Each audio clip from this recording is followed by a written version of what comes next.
concept smartphone from the Chinese company. So the reason they're calling this a concept phone is because Vivo is trying a lot of groundbreaking technology with this phone that hasn't been done before. So this phone's not going to be widely available. So let's you're looking at the phone right now. It looks pretty boring, right? Kind of generic. But then let's fire up the display. Bam!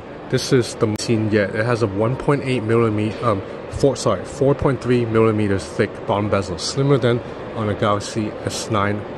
And at the top and the sides, 1.8 millimeters bezels. So now you might be wondering, where do all the sensors go? So most of it's under the screen. You already know that Vivo introduced the world's first under screen fingerprint reader. So I already registered my finger. All you have to do is put your finger on it and it works. It's pretty awesome actually. Sound to you through the metal frames, just like on the Xiaomi Mi Mix. Now finally, as for the selfie camera, Xiaomi put the selfie camera at the bottom. So anytime you take a selfie, you have to turn the phone upside down, which is a little bit awkward. On the iPhone 10, obviously the selfie camera is up here where there's a giant notch. With Vivo, however, so this is what they did. The camera pops up from the top.